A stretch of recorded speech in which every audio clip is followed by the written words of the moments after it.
गद्यांश की। तो अपना कार्यक्रम जारी रखते हैं, एक बार सभी सेशन को शेयर कर देंगे। मैंने आपसे कहा था अगर आपकी संख्या रेगुलर उतनी ही रहेगी यानी कि बढ़ेगी तो आपकी क्लासेस रेगुलर चलेंगी, फिर जो है हटानी पड़ जाती है क्लासेस। तो नीतू पाल है, तन्वी शर्मा नमस्ते, Dheeraj Kumar, Aakriti Tiwari good morning, NK official, princess Nayak बहुत बढ़िया, Vandita, Pinki Maurya, Anchal good morning, Adarsh Yadav, Sunita teacher. चलिए आरंभ करें। तो पढ़ना आपका पहला गद्यांश आज का, और फिर इससे संबंधित कुछ प्रश्न हम करेंगे, ठीक है। तो उसी तरीके से हमारा वही तरीका रहेगा, पहले हम एक एक शब्द को विभक्तियों की और धातु रूप की आदि की पहचान करेंगे और फिर अपना आगे बढ़ेंगे, ठीक है। चलेगा। निर्देश दिया गया है कि अधोलिखितम गद्यांशम पठित्वा।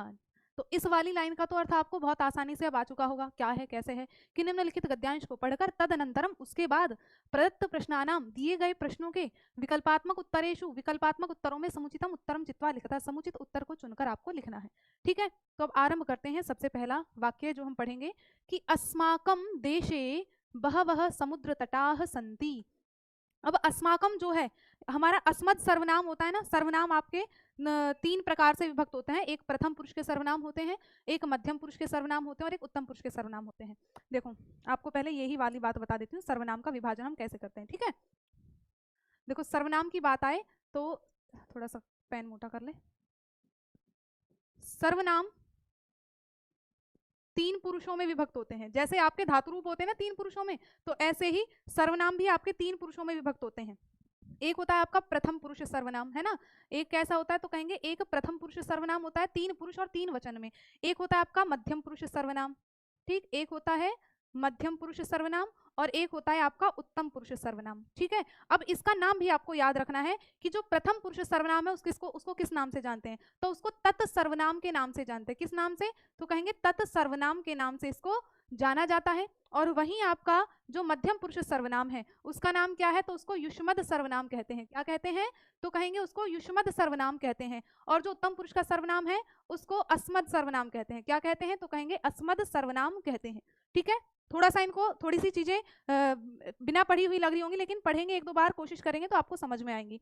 तो अब देखो जो आपका प्रथम पुरुष सर्वनाम है क्या होता है, तो कहेंगे सह, है ना, सह, तौ द्विवचन का हो गया, और ते किस में आ जाता है, बहुवचन में आ जाता है। तो सह माने वह, तौ माने वे दोनों, ते माने वे सब, तो सह तौ ते ये जो है ये आपका प्रथम पुरुष सर्वनाम होता है।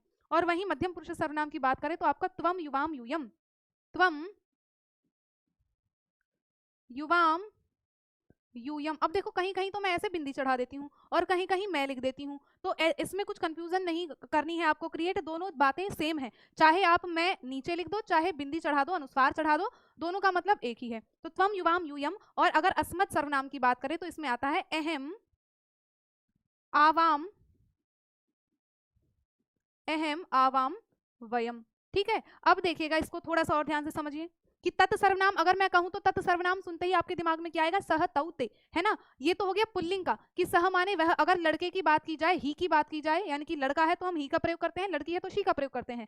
बिल्कुल सेम ऐसे ही अगर आपका लड़का है तो सह का प्रयोग करते हैं, लड़की है तो हम क्या प्रयोग करेंगे, सा का प्रयोग करेंगे, सा ते ताह, ठीक है। ये स्त्रीलिंग में हो जाएगा आपका तत् सर्वनाम। ये जो तत् सर्वनाम है ये स्त्रीलिंग में है और ये पुल्लिंग में है आपका तत् सर्वनाम। ये जो आपका प्रथम पुरुष सर्वनाम है तत् सर्वनाम, ये तीनों लिंगों में चलता है, ठीक है, ये तीनों लिंगों में चलता है। और नपुंसकलिंग में तत्ते तानी, वो अभी मैं आपको और डिटेल में पढ़ाऊंगी, केवल अभी फिलहाल इन दो को पढ़िएगा।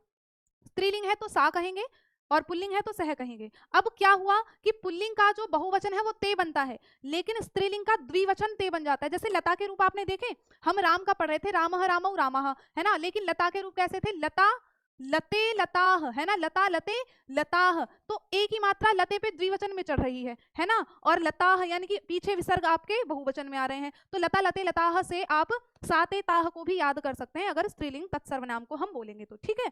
तो सह माने वह, तौ माने वे दोनों, ते माने वे सब। अब देखो एक और चीज समझो, जैसे मैंने आपको बताया शब्द रूप, है ना, शब्द रूप यानी कि शब्द रूप कैसे चलते हैं, जैसे आपके रामः रामौ रामाह चलेंगे, रामः रामौ रामाह, ये आपके शब्द रूप हैं। और ये कितने में वचनों और कितनी विभक्तियों में, तो ये 7 विभक्ति, है ना, 7 विभक्ति और 3 वचनों में चलते हैं, है ना, और 3 वचन में ये आपके चलते हैं। और क्या नाम है, इनको शब्द रूप को क्या कहेंगे, संज्ञा, यानी कि किसी भी व्यक्ति वस्तु या स्थान का नाम। वो संज्ञा कहलाता है। इनके रूप आपके तीनों वचनों में चलेंगे और सातों विभक्तियों में चलेंगे। और वहीं संज्ञा के स्थान पर भाई देखो, जब हम संज्ञा का प्रयोग न करके सर्वनाम का प्रयोग करेंगे तो क्या सर्वनाम के रूप नहीं चलने चाहिए? चलने चाहिए भाई। सातों विभक्तियों में सर्वनाम के भी आपके सातों विभक्तियों में रूप चलेंगे और तीनों वचनों में रूप चलेंगे। ठीक है, सर्वनाम के भी सातों विभक्ति और तीनों वचन में रूप चलेंगे। जैसे सह तौते आपका है, एक वचन है, ये प्रथमा विभक्ति का रूप है। अगर आप पीछे देखें तो ये किसका, ये प्रथमा विभक्ति का रूप है। और इसकी फिर आपको सातों विभक्तियां याद करनी होंगी, वो बाद में याद कराएंगे। Fancy speakers, where from? 1000 stores देखे होंगे यार। सारी चीजें आपको नहीं आएंगी, तो इसलिए मैं गद्यांश के माध्यम से थोड़ा थोड़ा संदर्भ आपको बताती चल रही हूँ। फिर जब मैं इनको डिटेल में आपको पढ़ाऊंगी तो आपको थोड़ा सा क्या काफी आसान चीजें लगने लग जाएंगी। ठीक है, तो क्या है बता रही थी मैं कि ये जो आपके सर्वनाम है ये सभी आपके केवल और केवल प्रथमा विभक्ति का रूप लिखा हुआ है प्रथम पुरुष में। और ऐसे ही मध्यम पुरुष का जो सर्वनाम है भाई, मैंने तुमको संबोधित किया कि तू पढ़ता है ना, तुम दोनों पढ़ते हो, तुम सब पढ़ते हो, है ना। तो इसी तरह आपके मध्यम पुरुष सर्वनाम के भी सातों विभक्तियों में रूप चलेंगे। इनको भी डिटेल में लिखवाऊंगी बाद में जब डिटेल में पढ़ेंगे। इसी तरह से आपका उत्तम पुरुष सर्वनाम है तो अहम, आवाम, वयम, मैं, हम दोनों, हम सब, है ना। तो इसके भी क्या है, आपके सातों विभक्तियों में रूप चलेंगे। कुल मिला के आपके सर्वनाम क्या है, तीन पुरुषों में बटे हुए, प्रथम पुरुष, मध्यम पुरुष और उत्तम पुरुष। प्रथम पुरुष सर्वनाम को तत्सर्वनाम कहते हैं और मध्यम पुरुष सर्वनाम को युष्मत् सर्वनाम कहते हैं और उत्तम पुरुष सर्वनाम को अस्मत् कहते हैं। इतना आप याद करके चलना, है ना। और बस इनके आगे के ये तीन तीन शब्द याद रख लेना, सहतौते, त्वम, युवाम, यूयम, अहम, आवाम, वयम। अब इसको बताने का मेरा औचित्य क्या था ये समझिएगा। मैं यहाँ थी आपको बता रही थी कि अस्माकम, है ना, अस्माकम। अब ये जो अस्माकम है ये कौन सी विभक्ति और कौन सा वचन है? देखो मैं अभी आपको विभक्ति नहीं बताऊंगी, मैं अर्थ बताऊंगी और अर्थ के आधार पर आप विभक्ति का अनुमान लगाओगे। देखती हूँ आपका दिमाग कितना चल रहा है। देखो, अस्माकम देशे, हमारे, अस्माकम का मतलब है हमारा, तो हमारे देशे, देशे में कौन सी विभक्ति है? जैसे रामे देशे यानी कि सप्तमी एक वचन है कि नहीं है, हमारे देशे, देश में, बहवह समुद्र तटाह संति, बहुत से समुद्र तट हैं। तो आप मुझे बताइएगा अब अस्माकम में कौन सी विभक्ति हो गई? प्रथमा, द्वितीय, तृतीय, चतुर्थी, पंचमी, षष्ठी, है ना। आपको कारक के आधार पर पहचान करना कि हमारे, है ना। जैसे ही कहें कि कर्ता कारक में कर्ता ने कर्म को करण से के द्वारा संप्रदान के लिए अपादान से अलग होने के अर्थ में, है ना, अधिकरण, सॉरी, संबंध काके की रारी रे और संबोधन है, अधिकरण में पर ऊपर और संबोधन है वो अरे, ये आपके कारक चिन्ह आपको पता है ना। तो अब बताइए हमारा में कौन सा विभक्ति होनी चाहिए? अभी आप सप्तमी पर जा रहे, देखो सप्तमी, देशे में तो आपने बता दिया सप्तमी एक वचन है, लेकिन अस्माकम क्या है, हमारा अर्थ दे रहा है कि नहीं दे रहा? हम, हमारा। और रारी रे संबोधन कारक के अंतर्गत आता है कि नहीं आता? काकी के रारी रे, आपका रारी रे आपका संबोधन कारक होगा कि नहीं होगा? और संबोधन कारक में कौन सी विभक्ति होती है? षष्ठी विभक्ति होती है, सिंपल बात, है ना। अस्माकम आवयो, हाँ, अस्माकम आपका किस में आएगा? षष्ठी विभक्ति में आएगा। तो हमारे देश में बहवह, बहुत से, देशे सप्तमी का एक वचन, समुद्र तटाह प्रथमा का बहुवचन, है ना। समुद्र तटाह यानी कि समुद्र के तट, संति ये किस में आता है? अस धातु, लट लकार है कि नहीं है? पीछे मैंने आपको बताया था जो हमने गद्यांश पढ़े थे। तो इसलिए रेगुलर आपको प्रैक्टिस करनी है। जो मैं आपको पढ़ाती हूँ उनको एक बार रिवीजन कर लिया करो यहाँ से, यानी कि क्लास लेने के बाद शाम को एक बार फिर से 2 गुना स्पीड में देख लिया करो, है ना। तो आपको चीजें अपने आप थोड़ी सी आसान लगने लग जाएंगी। तो आगे जैसे मैं पढ़ाऊंगी तो आप अपने आप क्या है, विभक्ति की पहचान करनी शुरू कर दोगे। अगर अर्थ निकल रहा है तो अर्थ के आधार पर विभक्ति की पहचान कर लोगे, अर्थ नहीं भी निकल रहा है तो विभक्ति के आधार पर अर्थ की पहचान कर लोगे, सिंपल बात हो जाएगी। तो आपका अर्थ से और विभक्ति से अपने आप तालमेल बैठता चला जाएगा, है ना। जैसा अर्थ आप निकाल पा रहे हो तो अर्थ के आधार पर अगर आप विभक्ति नहीं पहचान पा रहे तो विभक्ति पहचान जाओगे, और विभक्ति नहीं पहचान और अर्थ नहीं निकाल पा रहे हो, अगर विभक्ति पहचान ली तो विभक्ति के आधार पर अर्थ बन जाएगा। सभी एक दूसरे से क्या है, इंटरकनेक्टेड है, अंतः संबंधित है ना। तो पहली लाइन समझ में आई, अस्माकम देशे, हमारे देश में, बहवह समुद्र तटाः सन्ति, बहुत से समुद्र तट हैं। एतेषु, अब एतेषु में बताओ कौन सी विभक्ति होगी, जल्दी बताइए। मैम माइक पास कर लो, माइक तो बाबू बिल्कुल पास है ना। तो एक बार मैं चेक करवाती हूँ अगर वॉइस सही नहीं आ रही है तो, है ना।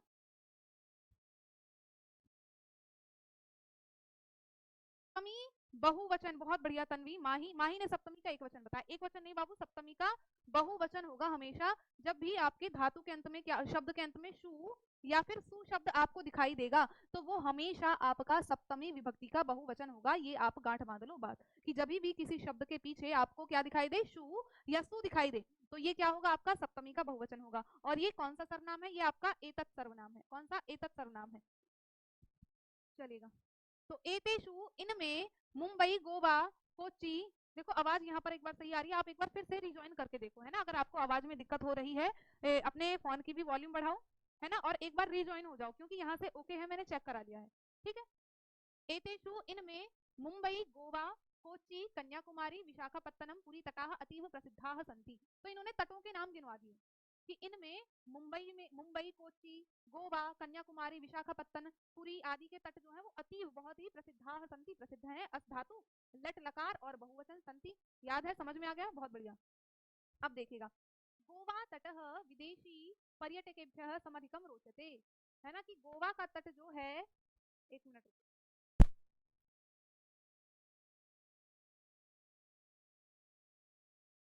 इसमें पर्यटकेभ्यः में कौन सी विभक्ति, ये बताइएगा।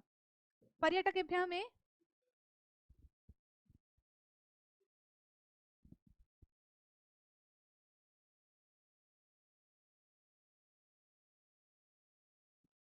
चलिए, हाँ भाई, तो पर्यटकेभ्यः में कौन सी विभक्ति है, बताओ जल्दी। अब सही है, फिर ठीक है ना।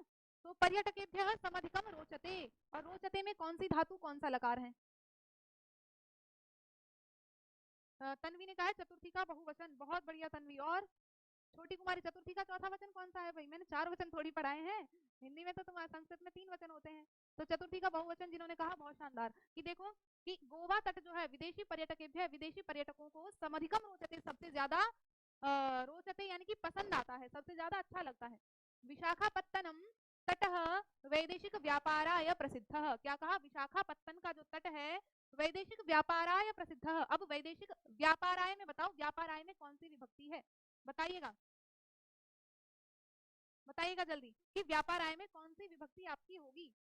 ये तो आपने बिल्कुल सही बताया। देखो एभ्य अगर किसी के अंत में लगता है तो वहां पे क्या होता है, चतुर्थी या फिर पंचमी विभक्ति का बहुवचन होता है। अब अर्थ के आधार पर हम निकालेंगे भाई, विदेशी पर्यटकों को अधिक रोचते अच्छा लगता है। और आप देखना, कभी भी आपको रुच धातु दिखाई देगी ना, तो रुच धातु के योग में हमेशा चतुर्थी विभक्ति होती है, ये भी समझिएगा, है ना, कि रुच धातु के योग में कौन सी कहेंगे, चतुर्थी विभक्ति होती है। अब आ गया कि इसमें क्या बताया आपने, व्यापाराय में रेणु कह रही है षष्ठी कर दो, तन्वी कह रही है चतुर्थी का एक वचन, नंद प्रजापति चतुर्थी का बहुवचन नहीं। देखो व्यापाराय, व्यापार, मूल शब्द खोज के देखो अपने आप, व्यापार कौन सी विभक्ति है, सॉरी मतलब अकारांत है। तो देखो राम शब्द लिखो और उसमें आय जोड़ दो, याद करो चतुर्थी का एक वचन है कि नहीं है, रामाय चतुर्थी का एक वचन है, तो व्यापार भी क्या है, ये भी चतुर्थी का एक वचन होगा। और यानी कि संप्रदान कारक के लिए अर्थ दे रहा है, तो वैदेशिक व्यापार के लिए प्रसिद्ध है, आपका सीधा सा निकल जाएगा, है ना।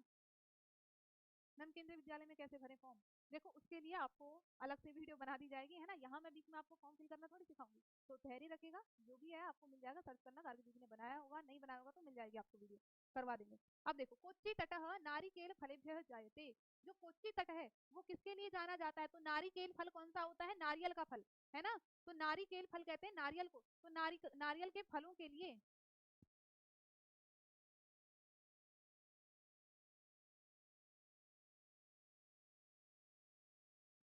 अब बताओ एक बार, अभी बताना अब सही आवाज, कि कोच्चि तटः, कोच्चि का तट नारियल के फलों के लिए जायते, जाना जाता है, ठीक है। मुंबई नगरस्य जुहू तटे सर्वे जनाः स्वैरं विहरन्ति, कि मुंबई नगरस्य कौन सी विभक्ति होगी, षष्ठी, राम का है ना, जैसे रामस्य नगरस्य तो षष्ठी का एक वचन, तो मुंबई नगर के जुहू तटे, जुहू तट पर, जुहू तटे, तटे को देखें तो कौन सी विभक्ति, सप्तमी का एक वचन, यानी कि अधिकरण कारक में या पर अर्थ को देता है, तो अर्थ निकल गया कि जुहू के तट पर सर्वे जनाः, सभी लोग, स्वैरम यानी कि अपनी इच्छा अनुसार, स्वैरम का मतलब क्या है कि अपनी इच्छा के अनुसार, विहरंती, विहरण करने का मतलब क्या होता है, यानी कि घूमना, विचरण करना, तो विहरंती विचरण करते हैं।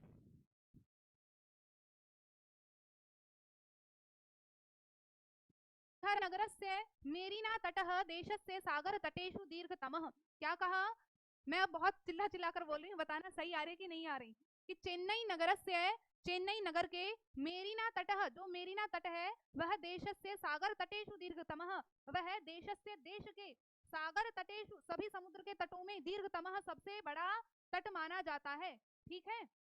चलिएगा, यहाँ तक कहीं दिक्कत परेशानी, सभी चीजें अच्छे से समझ में आ गई, विभक्तियों की पहचान हो गई। यहाँ आपका षष्ठी और सप्तमी विभक्ति का प्रयोग ज्यादातर दिख रहा है, कि चेन्नई नगर से षष्ठी है और तटेशु क्या हो गया, आपकी सप्तमी विभक्ति है, और कहीं कहीं आपको क्या है, चतुर्थी विभक्ति भी यहाँ पर नजर आई है, ठीक है।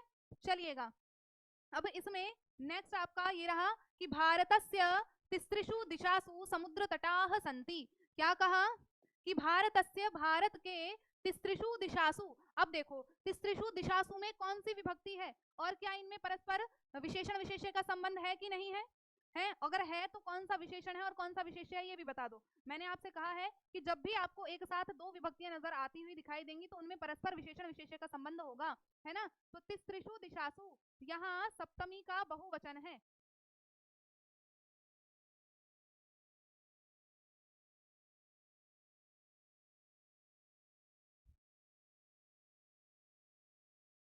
तीनों दिशाओं में तो क्या है, शु या सु जिसके अंत में आए सप्तमी का बहुवचन होता है ना। तीनों दिशाओं यानी कि शु या सु आता है। तो समुद्र तटाह, ये प्रथमा का बहुवचन है, तटह तटौ तटाह आपका हो जाएगा। तो समुद्र तटाह, समुद्र के तट संति हैं, ठीक है।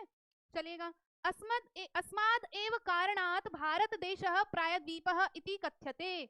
अब देखो, अस्मात और कारणात क्या है, अस्मात कारणात, इन दोनों शब्दों में आपको विभक्ति की पहचान करनी है।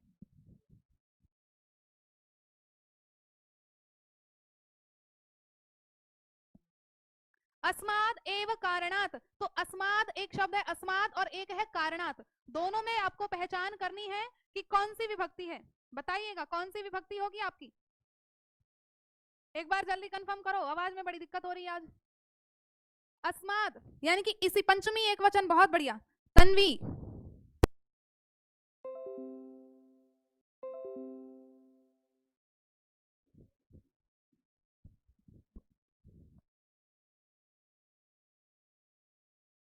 यहाँ क्या है, रामात। रामात में नजर आ रहा है कौन सी है, पंचमी का एक वचन है जो आपका अपादान कारक होता है ना। तो अपादान कारक आपका अलग होने के अर्थ में प्रयोग करते हैं। तो कहेंगे अस्माद एव कारणात, इसी कारण से ही भारत देश, भारत देश प्रायद्वीपः इति कथ्यते, भारत देश को प्रायद्वीप कथ्यते कहा जाता है। इति का मतलब होता है कि ऐसा, है ना, कुछ ऐसा अर्थ नहीं कि इति ऐसा कहा जाता है। फिर आ जाते हैं पूर्व दिशायाम बंगोपसागरः। अब फिर आपसे विभक्ति पूछूंगी, बताओ भाई पूर्व दिशायाम में कौन सी विभक्ति है। चलो पूर्व को छोड़ो, तुम बताओ दिशायाम में कौन सी विभक्ति आपकी होगी। अब आपको क्या करना है, नहीं समझ में आ रहा है कौन सी विभक्ति होगी तो आपको ट्रिक लगानी है क्या, कि दिमाग घुमाओ, कौन सा मूल शब्द हो सकता है इसमें। मूल शब्द क्या हो सकता है, कि कहेंगे भाई दिशा आपका मूल शब्द हो सकता है। दिश तो नहीं होता, दिशा होता है। दिशा यानी कि लता के समान। अब लता में याम जोड़ दो, है ना, तो इसी तरह से आपका दिशायाम बन गया। अब देखो लतायाम में कौन सी विभक्ति होती है, तो हम कहेंगे लतायाम सप्तमी का एक वचन होता है। तो दिशायाम भी क्या हो गया, चतुर्थी नहीं। चतुर्थी पे कहाँ भटक रहे हो, लता के रूप याद नहीं है, भूल जाते हो। लता के, राम के तो रट गए, पर लता के में अभी भी तुमको हड़कंप मचा हुआ है, याद नहीं हो रहा है ना। प्रथमा द्वितीय विभक्ति तो सही है, उसके बाद आगे हम भटक जाते हैं मैम जी। तो भटकना नहीं है, उनको रिवीजन में लाना है। लतायाम लतयोः लतासु विभक्ति बनती है, लतायाम लतयोः लतासु। तो दिशायाम क्या हो गया, सप्तमी एक वचन यानी कि अधिकरण कारक, यानी कि में अर्थ को देगा। तो कह दिया पूर्व दिशायाम, पूर्व दिशा में बंगोपसागरः, बंगोपसागर जो है, बंग उपसागर है। और दक्षिण दिशायाम, दक्षिण दिशा में क्या है, हिंद महासागर, हिंद महासागर है। और फिर आ गया पश्चिम दिशायाम, तो जहां भी दिशायाम, दिशायाम शब्द आपका है वहां आपका सप्तमी विभक्ति एक वचन रहेगा, है ना। और पश्चिम दिशा में क्या है, चय का मतलब क्या होता है, और, है ना। तो हम कहेंगे ये जो चय का अर्थ, हम इससे एक शब्द पहले उठाते हैं। याद रखिएगा कभी भी जब चय का अर्थ निकालेंगे तो उससे एक शब्द पहला उसका अर्थ निकालेंगे। तो पूरा अर्थ है पूर्व दिशाएं, पूर्व दिशा में बंगोपसागर है, दक्षिण दिशा में हिंद महासागर है। फिर कहेंगे और पश्चिम दिशा में अरब सागर अस्ति है ना। अस्ति है, लट लकार है आपका अस धातु का, और प्रथम पुरुष का एक वचन है अस्ति में। फिर आपका आ गया एतेषां त्रयाणाम अपि सागराणाम संगमः कन्याकुमारी तटे भवति। अब देखो इसमें अगर आप एक की भी विभक्ति पहचान लो, एतेषां त्रयाणाम सागराणाम, तो मतलब इन तीनों में सेम वही विभक्ति है। एतेषां त्रयाणाम अपि सागराणाम संगमः कन्याकुमारी तटे भवति, तो इनमें कौन सी विभक्ति होगी आपकी, बताओ जल्दी। एतेषां त्रयाणाम सागराणाम, तो नाम या नाम किसी के पीछे लगता है, कौन सी विभक्ति होती है भाई, आंख मीच के हम कहाँ जाएंगे, षष्ठी। षष्ठी विभक्ति का बहुवचन लगाएंगे कि नहीं लगाएंगे, कि भाई सागराणाम क्या है, षष्ठी बहुवचन। तो एतेषाम ये एतत् सर्वनाम का, और मैंने बताया था कि जो सर्वनाम शब्द होते हैं तो सर्वनाम शब्दों की षष्ठी विभक्ति में आपको क्या दिखाई देगा, सर्वनाम शब्द की षष्ठी विभक्ति में आपको अंत में आम दिखाई देगा, और बाकी जो शब्द है उनके अंत में आपको नाम या नाम दिखाई देगा, है ना, नाम या नाम दिखाई देगा। तो एतेषाम क्या है, ये सर्वनाम है, इसलिए इसके पीछे शाम यानी कि आम लगा हुआ है, और यहाँ नाम लगा हुआ है कुल मिला के। तो एतेषाम त्रयाणाम अपि सागराणाम, इन तीनों सागरों के, त्रयाणाम यानी कि तीनों सागरों का संगमः, संगम कन्याकुमारी तटे भवति, इनका संगम कहाँ होता है, तो कन्याकुमारी के तटे, सप्तमी विभक्ति एक वचन तटे में, तो तट पर भवति होता है ना। तो इन तीनों सागरों का जो संगम है कहाँ होता है, कन्याकुमारी के तट पर होता है। अत्र यहाँ पूर्णिमायां चंद्रोदय सूर्यास्तम च युगपदेव द्रष्टुम शक्यते। अब बताइएगा कि पूर्णिमायां में कौन सी विभक्ति आपकी होगी, पूर्णिमायां, पूर्णिमायाम में कौन सी विभक्ति होगी? तो आपको क्या है, मूल शब्द को खोजना है। मूल शब्द क्या हो सकता है? तो आपने देखा मूल शब्द पूर्णम थोड़ी होता है, पूर्णिमा होता है। क्या होता है? पूर्णिमा। अंत में क्या है? आ यानी कि लता। बताओ कौन सी विभक्ति होगी पूर्णिमायाम? जल्दी बताओ, पूर्णिमायाम में कौन सी विभक्ति होगी? गलती कर रही हो तन्वी। काजल, सप्तमी एक वचन, बहुत बढ़िया काजल, है ना। तो पूर्णिमायाम, अभी तो पीछे करा था दिशायाम, दिशायाम भूल गए, है ना। तो बिल्कुल वही है, बस शब्द बदला नहीं कि हमारे विचार बदल जाते हैं। शब्द चाहे कितना ही बदल जाए, आपका शब्द आरंभ में कुछ भी हो, आपको अंतिम वर्ण देखना है, ये ध्यान रखना। अंतिम वर्ण देखना है मूल शब्द का, वो क्या है, उसके आधार पर आप लता पर पहुंचोगे, राम पर पहुंचोगे, हरि पर पहुंचोगे, तो अंतिम शब्द को देखोगे, उसके आधार पर हम पहुंचेंगे। हमें प्रारंभ के शब्द से कुछ लेना देना नहीं है, अंतिम वर्ण देखो। तो पूर्णिमायाम सप्तमी एक वचन, तो कह दिया अत्र। अत्र का मतलब क्या होता है? यहाँ। अत्र का मतलब क्या होता है? लिख लो, अत्र एक अव्यय पद है ये, है ना। हम कहते हैं ना यहाँ आओ, वहां जाओ, इधर आओ, तो ये जो शब्द हैं अत्र, तत्र, कुत्र, एकत्र, सर्वत्र, ये सभी शब्द आपके कैसे हैं? अव्यय पद कहलाते हैं, ठीक है। तो यहाँ पूर्णिमायाम चंद्रोदय, पूर्णिमा में चंद्र का उदय, और सूर्यास्तम च, सूर्य का अस्त जो है युगपदेव दृष्टुम शक्यते, कि एक साथ पूर्णिमा पर आप क्या है, चंद्रोदय और सूर्यास्त को एक साथ देख सकते हो, है ना। तो अत्र यहाँ पूर्णिमायाम चंद्रोदय, पूर्णिमा में चंद्रमा का उदय और सूर्यास्तम और सूर्य का अस्त होना, युगपद, युगपद का मतलब है एक साथ आप द्रष्टुम शक्यते। अब देखो द्रष्टुम, द्रष्टुम में कौन सा प्रत्यय होगा? ये है द्रष्टुम। चाहे ऊपर बिंदी लगा दो, चाहे म कर दो, है ना, चाहे अनुस्वार लगा दो, चाहे आप म कर दो, तो आपका क्या होगा द्रष्टुम में? प्रत्यय बताओ क्या है? शक्यते, शक्यते का मतलब होता है सकना, है ना, कि देखा जा सकता है, इस अर्थ को देता है। शक्यते कई जगह आपको गद्यांश में मिलेगा, तो समझ लीजिएगा शक्यते किस अर्थ को देता है? जो कैन अर्थ देता है ना आपका, कैन कुड, तो उसको शक्यते अर्थ देता है। शक्यते यानी कि देख सकता है, देखा जा सकता है। बहुत बढ़िया। क्या है? तुमुन प्रत्यय। द्रष्टुम में क्या है? तुमुन प्रत्यय होगा, और तुमुन के लिए अर्थ में होता है। तो द्रष्टुम में कौन सा आपका? तुमुन प्रत्यय होता है। तुमुन प्रत्यय के लिए किसी भी शब्द के अंत में आपको क्या दिखेगा? तुम या टुम या फिर धुम, ये दिखाई दे सकते हैं। तुम, तुम, ढुम, जैसे पठितुम, लिखितुम, द्रष्टुम, वोढुम, है ना, ये आपको दिखाई देंगे, और वहां आपका तुमुन प्रत्यय होता है। इतना छोटा सा ही आपका ये गद्यांश है आज का। अब इससे रिलेटेड कुछ प्रश्न करेंगे, अगर आपको यहाँ तक ये चीजें समझ में आ गई हो तो प्रश्नोत्तर भी आप बहुत अच्छे से कर पाएंगे। अब देखिएगा, कहीं कोई दिक्कत तो नहीं हुई ना आज के गद्यांश में? अच्छे से समझ में आया है? तो सेशन को खूब प्यार दो और शेयर करो औरों के साथ भी। हिंद महासागरः, अच्छा जी, हिंद महासागरः कस्याम दिशायाम अस्ति? चलिएगा, हिंद महासागर किस दिशा में है ना। अब इसके लिए आपको क्या करना है? गद्यांश देखो, हिंद महासागर किस दिशा में है, तो देखो इन्होंने कहा है दक्षिण दिशायाम हिंद महासागरः। हिंद महासागर किस दिशा में है? तो कह दिया दक्षिण दिशायाम। तो उत्तर कहाँ होगा आपका? सीधा सीधा बी ऑप्शन, कि दक्षिण दिशायाम हिंद महासागरः अस्ति, है ना। समझ में आ रहा है? फिर देखिएगा नेक्स्ट आपका, अब आप खुद को यानी कि खुद की कहते हैं ना, खुद को आकलन कर सकते हो कि पहले दिन जब मैंने आपको गद्यांश करवाया और आज आपका तीसरा दिन है शायद, और आज के दिन आपकी क्या स्थिति है। पहले दिन के मुकाबले आज के दिन आप में बहुत से परिवर्तन आपको नजर आ रहे होंगे। तो जितना आप पहले दिन नहीं समझ पा रहे थे, आज आप काफी चीजें समझ पा रहे हैं, और हमारा गद्यांश भी जल्दी हो गया है ना। पहले वाले गद्यांश में बहुत समय लगा था हमें, लेकिन दूसरे गद्यांश में और कम लगा, आज के में और कम लगा। तो धीरे धीरे आपको अपने आप समझ आती चली जाएगी। अब इन्होंने कह दिया कह तटः दीर्घतमः, यहाँ आप ए ऑप्शन दे रहे हैं। चलो देख लेते हैं, एक बार गद्यांश में चलते हैं, कौन सा तट सबसे ज्यादा दीर्घतम है। तो दीर्घतम देखना है। इन्होंने कहा है चेन्नई नगर से, चेन्नई नगर का मेरीना तट, जो चेन्नई नगर का मेरीना तट है वो देश के सागरों में सबसे ज्यादा दीर्घतम माना जाता है ना। तो आ जाते हैं, क्या है आपका? मेरीना तट। ए पर नहीं जाएंगे, सी पर जाएंगे। चेन्नई नगर का जो मेरीना तट है वो सबसे ज्यादा दीर्घतम तट माना जाता है, ठीक है।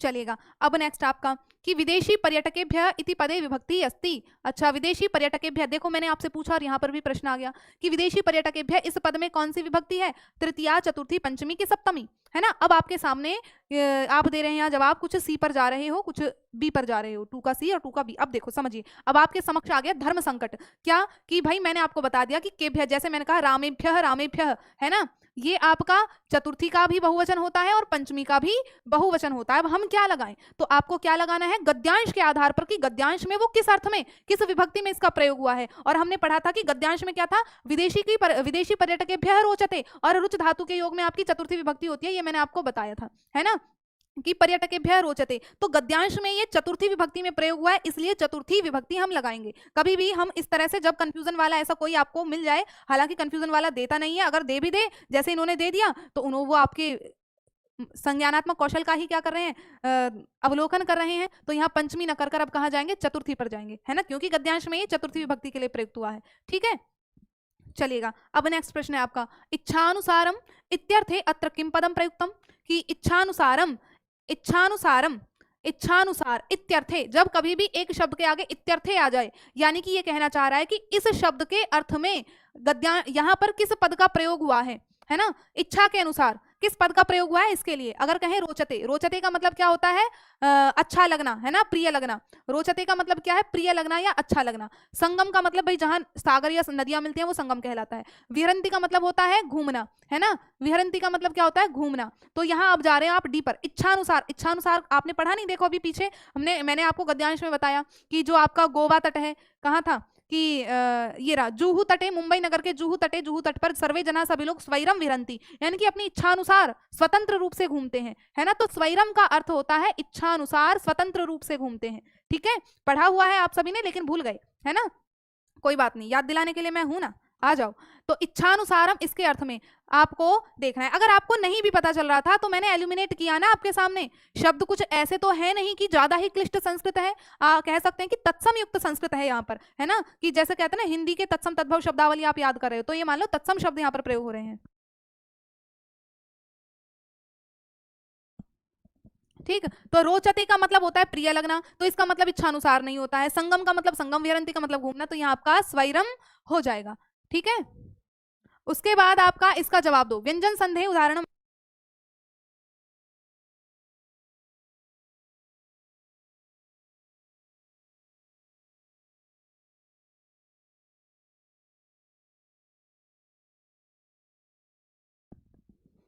व्यंजन संधेः उदाहरणम अस्ति, व्यंजन संधि का उदाहरण है, देखो चंद्रोदय, अगर कहें चंद्र उदय चंद्रोदय, है ना, तो सूर्यास्तम बंगोपसागर, बंग उपसागर, यहाँ आपकी गुण संधि है ना, ये तो व्यंजन संधि नहीं होगी। सूर्य अस्तम, सूर्यास्तम ये दीर्घ संधि है। चंद्र उदय चंद्रोदय, देखो आप देखो इसका विग्रह करोगे, चंद्र और उदय गुण संधि, यानी कि गुण संधि आपकी स्वर संधि के अंतर्गत आती है। सूर्य अस्तम, सूर्यास्तम, यहाँ आपकी दीर्घ संधि हो रही है, तो आपका बचेगा सी, युगपत एव, है ना, इसका विग्रह करोगे तो क्या बनेगा, कहेंगे युगपत एव। ठीक है, ये आपका सही जवाब हो जाएगा।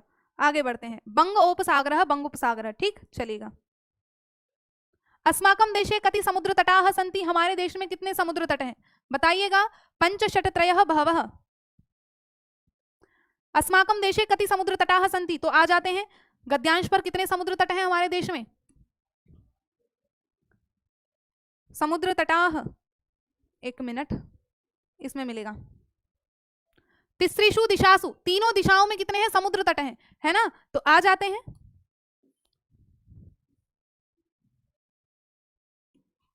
त्रयः, कितने, त्रयः समुद्र तटाः सन्ति, तो यहां सी पर जाओगे। अच्छा सॉरी, एक मिनट, बहवः डी भी हो सकता है, एक मिनट मैं देखूं, गद्यांश में नहीं देखा, मैंने ध्यान नहीं देखा। अस्माकं देशे, ठीक है, इस पर जाएंगे, ये हो जाएगा आपका बहवः समुद्र तटाः सन्ति। ठीक है, बी आपका बहवः ये होगा, पहली लाइन में इसका उत्तर था।